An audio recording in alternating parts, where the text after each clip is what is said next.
Everybody, this is Jim at SP500chart.com. It is actually January 16th, after the long weekend here on the market holiday, and I wanted to think a little bit more about what took place last week, so we're doing the video this morning. Instead of watching the market open, I'm doing the video. Just want to remind you that the video and this website are for educational purposes only. Nothing stated at the site or in this video is intended to be used as investment advice. I can draw lines on charts, but you have to draw your own conclusions from your own research and make investment decisions that are suitable for your personal financial situation. I am not a licensed financial professional. I'm just a guy who draws lines on charts. Okay, we are going to start off by looking at a 15-minute chart of the S&P, and I've added a couple little additional lines on this chart, and I'll explain them when we get there.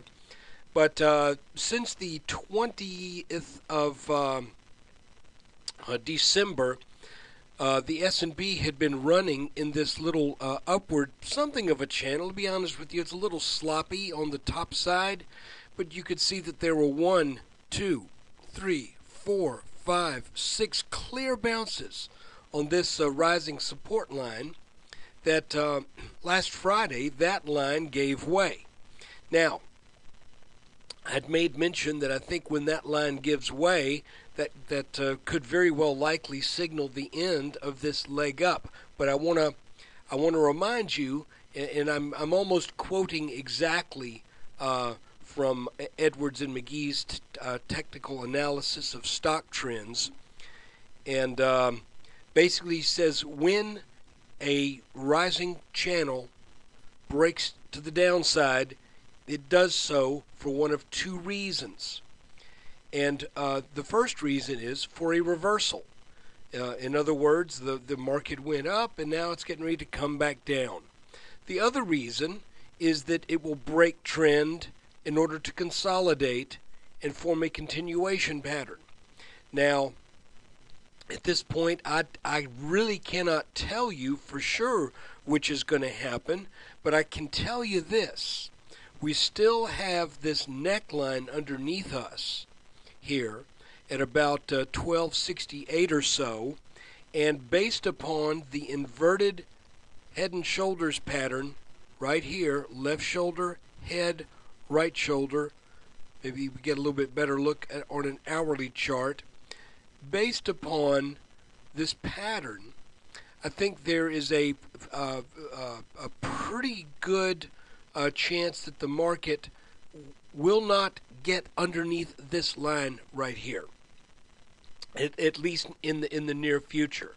So right now I'm open, very open, to the idea that the market now will enter a possible area of consolidation. But I've got a little test, which is what one of these new lines is, and that's why I drew it. Because what I've seen at times is is the market will go up and you'll have this one line, and it'll sometimes even form as we did here after a gap up.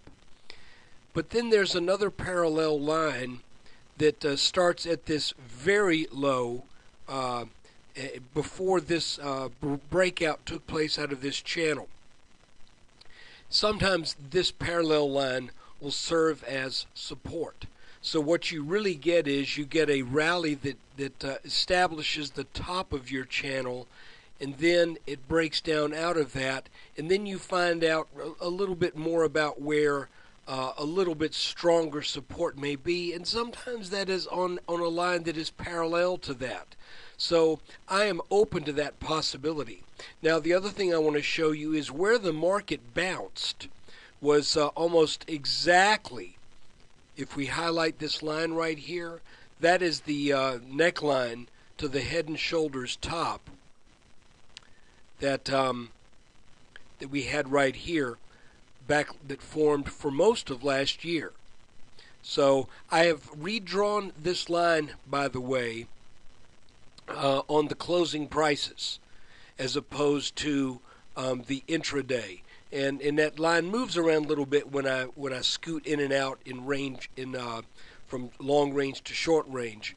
But you can see that that this line right here, we were able to get over it, and now I would expect that line to give some support. How long that lasts, it's kind of hard to say, because the market really has kind of been above that line before, and it couldn't hold.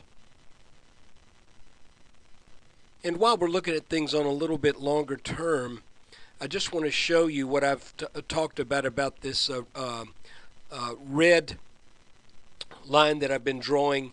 That's up in the 1300s, mid 1300s, low mid 1300s. That is drawn over the top of the 2007 high, and also the top of the 2011 high. Since both of these patterns looked like topping patterns, a head and shoulders top here, a head and shoulders top here, I've decided to include this line on the chart as a likely area of strong resistance, or possibly an area that if the market can break out over that, then that could serve as a signal that this market really wants to go higher from here, higher, possibly even from this 1370 high that was put in the spring. Look, I don't want to be a perma bull or a perma bear. I was pretty bullish all the way from the second half, the second 2/3 of 2009. I was bullish up until this break right here. I believe that was in August of 2011. And when that broke, I became bearish. But now that we've bounced here, and it looks like we're getting close to this line up here, all I'm saying is, if the market can put on another 50 or 60, 70 points from this spot, then I think you have to recognize that this looks pretty darn strong. So, and conversely, if we were to dive back down and then take out this blue line right here, then the market looks way weak. So, the market the S&P is kind of, I want to say, almost sitting on a fence, and the balancing act will get more and more difficult as time goes on, because this line right here is descending, this line right here is ascending, and all of this could be setting up for a 2012 where we stay within a very narrow range of trading. That is a distinct possibility, because this should be some support, this should be some resistance, and obviously it can't stay in there for forever, because these lines will intersect in early 2014. So between now and then, which is a good bit of time obviously, between now and then, I'm either going to look for a move to test the highs up here in the mid 1500s, or I'm going to look for a move to come starting to test something down under 900 potentially, or in the 3-digit range around 900. Either one of those is a possibility. So I guess that means this part of the video really doesn't help anybody, other than to point out the fact that this line, if broken, were to trigger likely a significant loss in the markets, and this line, if broken, were to trigger a likely significant gain in the markets. And we're in between. So we just have to follow the little smaller moves and channels while we're in between these lines. But I wanted to point those out to you now. As we look at what took place last week, I just want to point out that one thing we got right that I think really helped. Unfortunately, by the way the move actually took place, it didn't help as much as it should have. But we had established this lower line, and on the 9th we got a touch on that, and then I pointed out this neckline right here, something of a neckline, and stated that if the market can get over that, it'll likely put on a strong move. And I was actually looking for 1308 out of this move. That did not materialize, but it was almost like a day or two after I said that, the market does that big gap up. And by the way, if you extend this line out to the side here, it's not perfect, but that's pretty much about where the market bounced on Friday. So if we tweak that line just a little bit, it's pretty darn close. So as we go into this next week, what I'm looking at is this the possibility for this extended line right here that is parallel right there, that I'm looking for a possibility of that extended line to provide some support to the market. Additionally, this is the neckline that I talked about from the head and shoulders top. This is the neckline from the smaller inverted head and shoulders. So we're kind of in a situation, it looks to me, where we've got still a cluster of resistance up in this area right here. And then we've got a cluster, oops, did not make my little drawing. And then we have a cluster of what should be support right here, and it's a fairly narrow range. And you know, when you look at what I just showed you on the long-term chart, you can kind of see how maybe that makes a little sense with all of that volatility that has taken place over the last third of 2011. Maybe it makes sense that a little bit of that starts to work out of the market, and that, I think, in some ways that would be a good thing, unless you're really good at trading these hairpin turns. Finally, I want to just show you on an hourly chart another area, another line that could be giving us some support, and that is this green line right here. That has been drawn over the last few bottoms, going back even to that October 3rd extreme low, and then the lows that were set back in late December. And we never got a third touch on that line, but this also, as this rises up, could be playing as some support. So really, it's a pretty complex chart right now. Got a lot of things going on, short term, long term. I will say going into the 17th, I would sort of expect with what we saw on last Friday, that I would expect a return to complete the back test of this line right here. So it would not surprise me at all if the markets rally 8 or 9 points in the S&P tomorrow to accomplish that back test. Once that happens, I would not expect that to break. So once that back test, if that back test takes place, then I would think we would probably get some more weakness.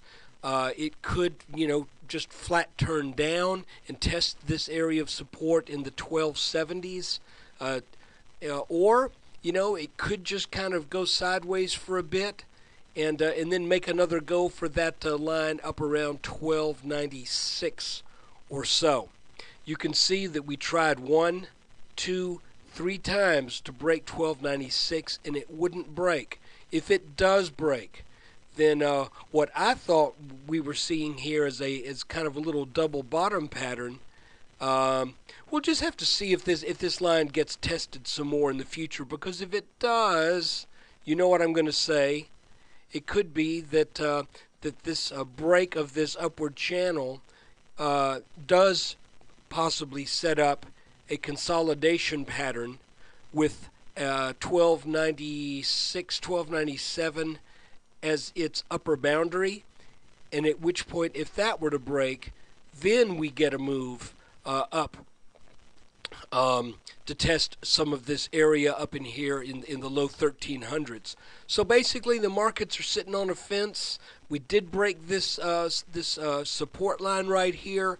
So the job is to try to determine, did we break that line to set up a bona fide for real reversal, or did we break that line to set up a continuation pattern?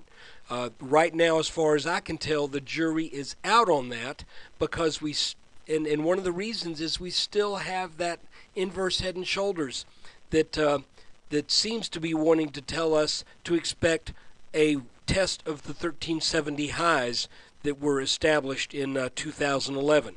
That's what that pattern says. Whether it comes to fruition, we'll just have to watch it. But that's what the little what am I trying to say? That's what the tea leaves say from that pattern alone. It is a complex chart, so for that reason, we got to look at it in a lot of different time frames. And so look, I don't want to take up too much more of your time on a holiday. Look, take care, enjoy the day off from having to think about this, from having to deal with it, and spend some time with your family or whatever. And appreciate you taking time out to watch this video. And it is my sincere hope that that these are helpful to you, that they help you to maybe see things on your own, and not only that, maybe help you to realize that what really moves the markets is price action, and price action doesn't always follow fundamentals the way you might think it should. So look, take care. Thanks again for watching.